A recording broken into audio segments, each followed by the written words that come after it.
En el piso está ella, la señorita del programa, la que todos están esperando para escuchar, Mayra Arena. ¿Cómo le va?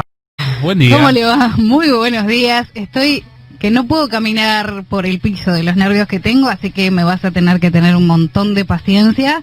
Pero bueno, voy a dar lo mejor, eso te lo aseguro. Lo voy a dar todo. Pero escúcheme, sábado, cuarentena, más de 100 días de cuarentena, qué mejor que hacer radio y hablar de lo que nos gusta, temas coyunturales. Hablar de lo que nos gusta, hablar de algún temita que pida la gente, hablar de las cosas que no se hablan, así que estaremos intentando dar lo mejor. ¿Usted cómo ha estado en la semana? ¿Ansioso?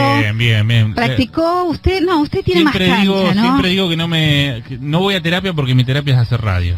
Siempre me encanta decir esa frase. ¿Te desquitas con la gente? No, me gusta la radio. El estudio para mí es terapéutico, así que estar en un estudio de radio es lo mejor que me puede pasar. Bueno, yo practiqué toda la semana y en mi práctica lo traté de usted todo el tiempo, así que ahora aunque quiera no va a haber manera de tutearlo. No pasa nada. Al que le pregunto si lo vamos a poder tutear es a Pablo Cano.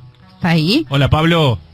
Buenos días, ¿me escuchan bien? Sí, perfecto, como si estuvieras acá. Fuerte y claro.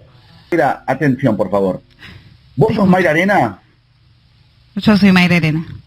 ¿Sos la que te invitaron a la presentación de un libro del actual canciller y le dijiste básicamente que era un choto? Sí. Soy esa misma. ¿Y por qué estás nerviosa con esto? Ay, porque, no sé, te juro que la verdad que camino por las paredes.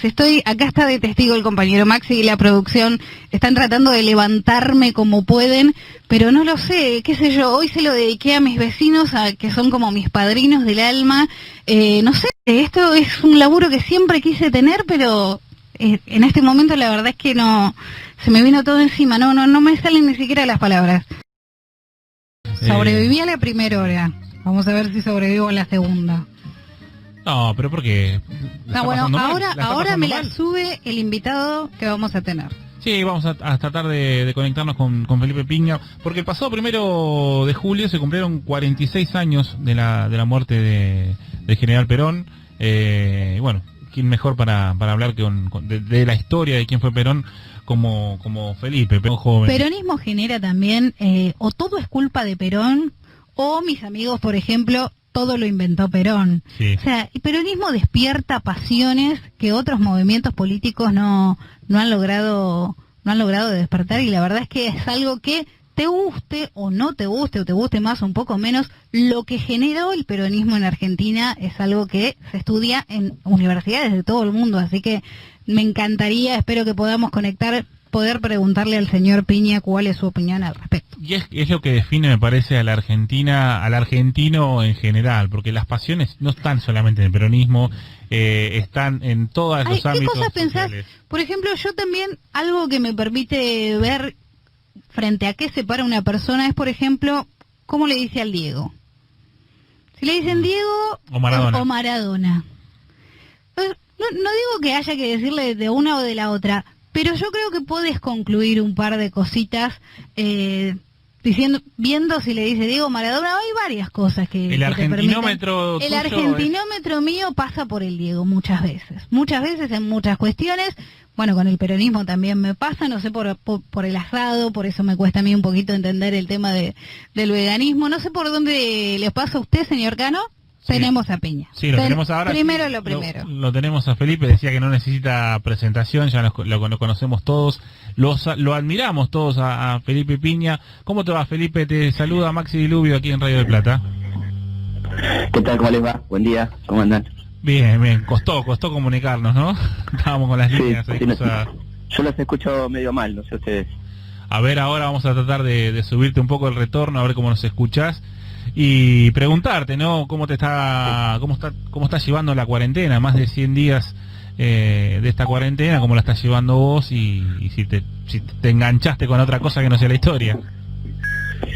Sí, al principio, viste, hubo como una hiperactividad de bueno, te agarraba una cosa de hacer cosas, vivos, esto, el otro. Después me fui calmando y la fui tomando con soda, digamos, y bueno, bien, la verdad que bien, porque, bueno, estoy escribiendo, estoy leyendo, atento a lo que pasa, pero sin intoxicarme con la tele todo el tiempo, ese tipo de cosas que son tan dañinas, informado, por supuesto, pero no enloquecido, ¿no? Así que bien, bastante bien dentro de todo, muy preocupado por supuesto como todo el mundo, pero bueno, en lo personal bastante bien. Sé que tenés un gusto muy grande por la música, por tradición. Tu papá trabajaba con grandes músicos del folclore argentino, ¿no? Sí, en la Camerata Bariloche también. Sí, ahí heredé un poco la beta musical. Lamentablemente no para tocar instrumentos, que es una frustración, pero sí para escuchar música. Me encanta la música, subo todos los días a mis redes música y vivo con música, ¿no? Escribo con música, escucho música muy variada, de todo tipo. Así que sí, es una parte fundamental de mi vida la música. Decíamos que previo a hablarlo con vos, se cumplió el 1 de julio 46 años de la muerte de General Perón, y es difícil explicar quién fue Perón, ni hablar lo que es explicar el peronismo. Si viene hoy un extraterrestre que hay en nuestro país y le tenemos que explicar lo que fue el peronismo y el antiperonismo, es muy difícil explicárselo en pocas palabras. Pero ¿cómo nos podrías vos a nosotros bajar aquí a los oyentes quién fue Perón? Perón joven, bueno, Perón presidente. Es muy difícil porque hay muchos Perones. Hay un muy buen libro que se llama Los Cuatro Peronismos, que habla de los distintos momentos de Perón y cómo fue cambiando su apreciación del mundo. Fue claramente uno de los líderes políticos más importantes del siglo XX en Argentina, por lo menos, sin duda.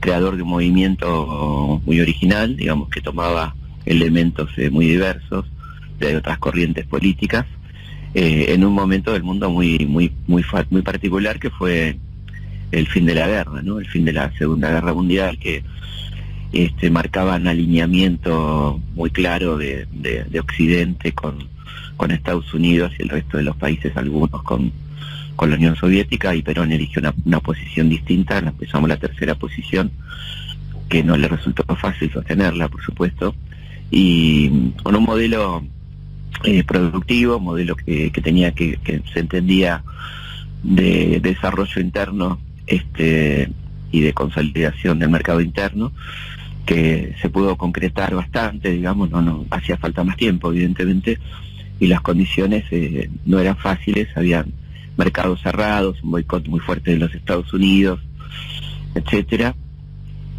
Creo que fue una etapa muy interesante para la Argentina, no exenta de sus contradicciones, por supuesto, de los problemas con la oposición, de cierto autoritarismo que también formó parte de aquel modelo, ¿no?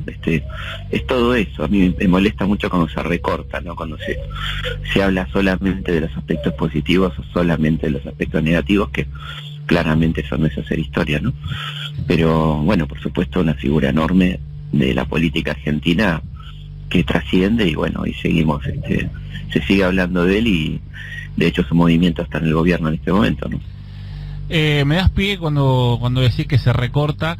¿Cuándo nace el antiperonismo? ¿Cuándo nace ese mito de que el peronismo es el eje de todos los males de la Argentina? Porque sigue vigente hasta hoy ese latiguillo, ese cliché de que todo lo que pasa, todo lo negativo de la Argentina es culpa del peronismo y del nacimiento de Perón.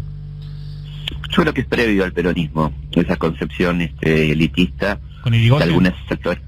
con algunos sectores medios se identifican con esa lectura sobre los pobres, sobre los sectores populares.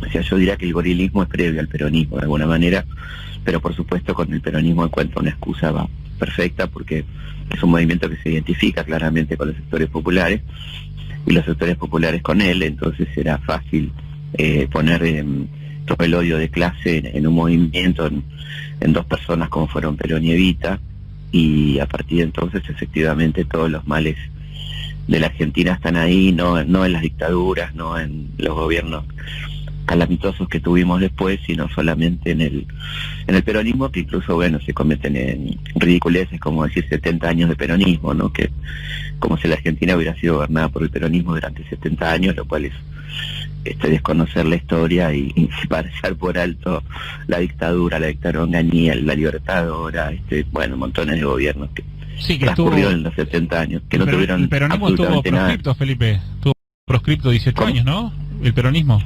Claro, por eso digo. Entonces, imagínate hablar de 70 años de peronismo y decirlo con tanta liviandad, y que el país fue peronista durante todo este tiempo. Bueno, no tiene sentido ni debatirlo, ¿no? Simplemente aclararlo numéricamente, pero debatir ese concepto es perder el tiempo, seguramente. Yo no lo hago porque no tengo tiempo para esas cosas, ¿no? Digamos decir que la Argentina fue gobernada 70 años por el peronismo, bueno, decir, ya arrancamos mal, digamos, ¿no? Sí. Con todas las cosas interesantes que se podrían debatir sobre el tema, ¿no? No está pavada, digamos. Tal cual. Felipe, buenos días. Mayra Arena te saluda. Para ¿Cómo te va? aprovechar tus amplísimos conocimientos sobre historia, en este momento estamos en una pandemia. Vos dijiste que al principio estuviste más productivo, ahora estás más relajado.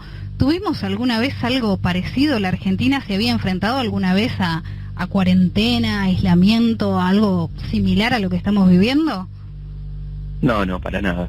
Tuvimos, sí, por supuesto, epidemias, tuvimos la gripe española, que fue muy fuerte, ¿no? En 1918-19, que mató en el mundo 70 millones de personas. A la Argentina, dentro de todo, la sacó barata con apenas 15.000 muertos, que igual es una barbaridad, ¿no? Pero, digo, en el contexto mundial fue uno de los países que menos muertos tuvo. Llegó un poco más leve acá la cosa, pero en ese contexto las cuarentenas fueron más bien de barcos, cierre de teatros, cierre de espectáculos públicos y no mucho más, ¿no? Pedidos de aislamiento, y ese tipo de cosas, pero nada parecido a lo que estamos viviendo, como el mundo nunca vivió nada parecido a lo que estamos viviendo, ¿no?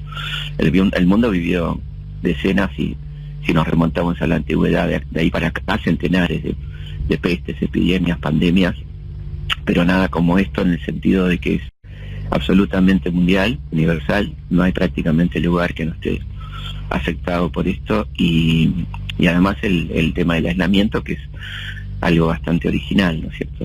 Bastante novedoso dentro de lo que podría ser la historia universal, ¿no? Tal cual. Y como historiador... Además, perdón, ¿no? En pleno desarrollo, o sea, hay gente que habla de esto como si ya hubiera pasado, y la verdad que no pasó para nada, no pasó para nada. Sí, la facilidad de los expertos en pandemia, ¿no? Hubo un montón de epidemiólogos que surgieron en las redes, pero vos como historiador, te pregunto, ¿pensás que nos enfrentamos ahora, va a haber un cambio de época, o pensás que va a ser más o menos lo mismo y que solo es un hecho histórico que no nos va a modificar? Es muy difícil hacer un pronóstico, ¿no? Yo creo que la pandemia saca lo mejor y lo peor del ser humano, ¿no? O sea, yo creo que hay en esta pandemia montones y montones de ejemplos de solidaridad, de gente realmente notable, que ayuda, que se preocupa por los demás, y otra gente que está preocupada porque en su consorcio hay un médico, ¿no? Hay de todo. Yo soy una persona optimista y no ingenua, pero ojalá que sí, ojalá que aprendamos, ¿no? Aprendamos que hay que darle otro trato al planeta, ¿no? Que no, fíjate cómo reapareció la fauna silvestre, cómo se aclararon las aguas, ¿no? Montones de cosas que estamos viendo, que nadie se salva solo, también evidentemente, ¿no? Pero bueno, ojalá que lo quieran ver, ¿no? Que la gente lo quiera ver, que las sociedades lo quieran ver, en un contexto mundial de líderes horribles, ¿no? De mucha oscuridad, los líderes tipo Boris Johnson, tipo Trump, Bolsonaro, ¿no? Que realmente es sí, una desgracia. No nos agarró con presidentes muy simpáticos, digamos. Claro, nos toca con estos tipos, ¿viste? La verdad que sí. Pero bueno, yo esperemos que las sociedades, independientemente de sus jefes, tomen conciencia de lo que está pasando. Sería casi lógico, pero la lógica no suele acompañar a la historia, ¿no? O sea, no son dos materias distintas, la secundaria, ¿viste? Lógica e historia. Y en la vida un poco también. Todo indicaría que tendríamos que aprender de este desastre, ¿no?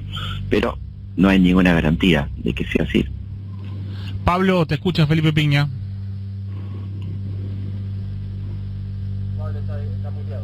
A ver, Pablo, ¿nos escuchás? Bueno, no tenemos a Pablo. Ahí se escucha. ¿Me escuchan bien ahí? Ahora sí, Pablo, lo tenés a Felipe Piña que te escucha. Felipe, buen día. Pablo Cano, ¿cómo te va? ¿Qué tal? ¿Cómo te va? Bien. Te hago 3 preguntas cortitas porque sabemos que tenés poco tiempo, y voy a apelar a una suerte de cuestionario muy sintetizado y desviado. Te preguntaría, no vale decir Facundo, ¿qué libro vos recomendás leer para entender la historia argentina? ¿Qué década de la historia argentina vos crees que es lo más interesante para poder entender nuestro devenir histórico en nuestro momento actual? Y por último, apelando a tu gusto por la música, para vos, ¿qué artista argentino expresó mejor la historia de su tiempo y por qué? ¿Qué canción crees que resume esa elección? Bueno, es difícil un solo libro, ¿no? Es difícil un solo libro, pero yo creo que en parte recomendaría la lectura de Marechal, que es una persona que comprendió muy bien la Argentina, como en la ficción, digamos. Y después creo que es muy interesante leer la historia de Mercedes Peña, la historia argentina de Mercedes Peña, de varios tomos, que se consigue muy fácilmente porque fue reeditada, que es una visión muy interesante, muy crítica, con la que yo no coincido del todo, pero me parece realmente, en algunos casos, ¿no? En otros sí me parece brillante. Es muy buena, muy buen texto, que está accesible, ¿no? Y después yo creo que poca gente interpretó también la Argentina como Carlos Gardel, ¿no? Creo que el repertorio de Gardel es perfecto, ¿no? Si uno ve cómo se ocupó de cada momento que le tocó vivir, que no fue mucho, fueron apenas 44 años, y ponele 30 de carrera, un poco menos. Me parece que interpretó perfectamente lo que pasaba, y el otro, por supuesto, Charly García, que fue como la voz de los que no tenían voz en un momento tan tremendo como la dictadura, por ejemplo, ¿no? Felipe, la verdad que nos quedaríamos charlando con vos hasta que caiga la noche, pero sabemos que estás trabajando, es un placer, siempre tan apacible hablar con vos y nos explicás todo. Muchísimas gracias. Y antes de despedirte te pregunto, ¿cómo te relacionás con los bodegones tradicionales de Buenos Aires, la comida de la abuela? Me encanta. ¿Sí? Me encanta, sí, me encanta. Me tengo que cuidar, ¿no? Por supuesto, pero... ¿Sos un tipo de bodegón? Sí, me encanta. Me encantan los bares notables, los notables y no tan notables, y los bodegones me parece que sí, donde está la cocina del pueblo, ¿no? La cocina de inventar con lo que no hay, donde no hay, y ese ambiente también que se genera en esos lugares que me encantan, que elijo muchísimas veces, ¿no? Me parece que es una de las cosas hermosas, de las tantas, ¿no?, que tiene esta ciudad maravillosa que es Buenos Aires. Me parece que es muy lindo, y hay un hermoso libro de Pietro Sorba, sí. Los bodegones, es un hermoso libro, sí. Además están las recetas también.